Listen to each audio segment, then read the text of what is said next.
Application of Gauss law. We have got three applications and all three are very important. There is a derivative of all three and you are supposed to learn nicely because important for exam also. So the first one is field due to an infinitely long straight uniformly charged wire.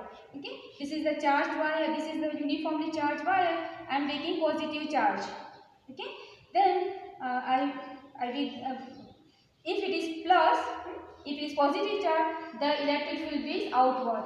Okay, if it is negative charge, it will be inward, and it will be in the all three dimension. You can just imagine the brush which cleans the bottle. It has got pokes everywhere. Okay, so the electric field, the middle wire will be the charge wire, and all the other direction is given by that pokes. Okay, so similar way you can imagine that image you can take in your mind that this is the line. It has got a charge. Then the electric field will be outward. Okay, in all three directions. If it is positive, outward. If it is negative, inward. Okay. Now let's start writing. Consider an infinitely long, thin, straight wire with uniform linear charge density lambda. Okay. Charge density lambda means lambda is equal to Q divided by the length. Okay. We have done this in the last class. The electric field is everywhere radial in the plane cutting wire normally. So as I said that this is electric field. I have shown the one line. Okay, but it is everywhere. Okay, it will cut this normally means perpendicularly. Okay, cutting the wire perpendicularly. Now, since it is application of Gauss law, we are going to imagine the Gaussian surface. So imagine a cylindrical Gaussian surface. It has to be symmetrical. That's why we are going to consider the cylindrical Gaussian surface of length L and radius R as shown in the figure. See, you can see this is my Gaussian surface. Okay, the length is taken as L and the radius is R. Okay, the radius will be R, and the point P is on this surface. Okay, here the cylindrical point P lie on the curved surface. Okay, here this is the point. I want to find the electric field at this point because of this charged wire.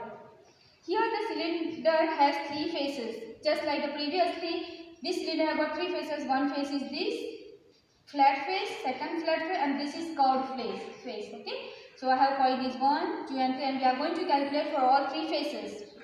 Now, when you talk about the first face, the electric field is like this. For here it is this side, this all the side, right? So this is the electric field, and the area vector will be perpendicular. We know area vector is always perpendicular, so this is a perpendicular. This face is like this face. Okay, the cylinder, if you consider this is the face, then the area vector will be perpendicularly outward. Okay, and the electric field is like this. Same way, if you consider this below face is like this, and area vector will be perpendicular. So this is my area vector, this is my electric field vector. Electric field vector, area vector. The angle between A and E in this surface, this face number 1 is 90 degree. In this face 2 also it is 90 for all the points. Now you consider this curved surface. Okay, on the curved surface, wherever you take, the electric field will be perpendicular. Plus this one will be also perpendicular to the face. Okay, if I take this is my curved surface, suppose, so electric field will be outside like this, and the area vector also will be outside. So what happens? Electric field is outside, area vector is outside, the angle between both will become 0 degree. Okay, area vector is like this, field also is like this. Everywhere it will be. Okay, in this surface. So the angle between A and E is 0. So let's write the flux linked with the first phase. E into A. This is the formula. Okay, A I am taking as the cross section area.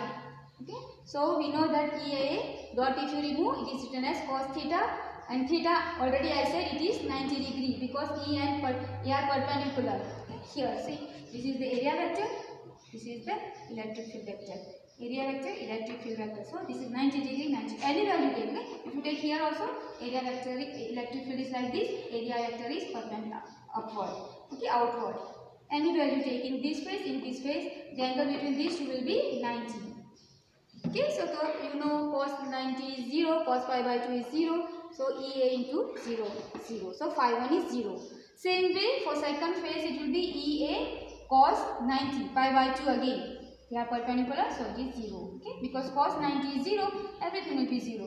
Now third phase, as I said that they are parallel. Okay, as I am taking area of the curved surface. Okay, the total area of the curved surface, this part. E s cos theta, and as already I said that E and S are parallel on the curved face. Theta is 0, cos 0 is 1. So ES, the answer for this will be ES. The total flux linked with the cylinder phi is equal to phi 1, phi 2 and phi 3. Okay, so 0 plus 0 plus ES. So answer will be ES. Call it number 1. Then we'll go to the charge density. Okay, you know charge density lambda is equal to Q by L. Okay, we have done last time delta L by delta Q by delta L. Q is the charge enclosed by this or on this length. Okay, so length I have taken, this I have taken length of the cylinder. So this is the length, and suppose Q is the charge on this length. Now L you transfer here, so lambda into L is equal to Q. Call it number 2. Okay, now we'll use the Gauss law. Okay, Gauss law says that phi is equal to Q by epsilon naught. Okay, this is a mathematical form. Phi is equal to Q by epsilon naught. Phi, put from 1. Phi we have found E into S. Put the value E into S. Okay, from 1, value of phi, Q by epsilon naught as it is. Again, put the value of Q from number 2, lambda into L. So I am putting Q value, lambda into L, epsilon naught from equation 2. Now this S is my curved surface, right? Curved surface of the cylinder. And you know what is the curved surface of the cylinder?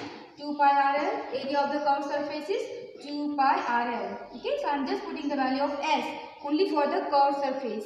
So area of the curved surface of the cylinder is given by 2 pi RL. Okay, L is the length, R is the radius, and 2 pi, you know, that is a constant value. I want to find electric field. Therefore 2 pi RL, transfer this side. So 2 pi RL epsilon naught. This L and this L can cancel out.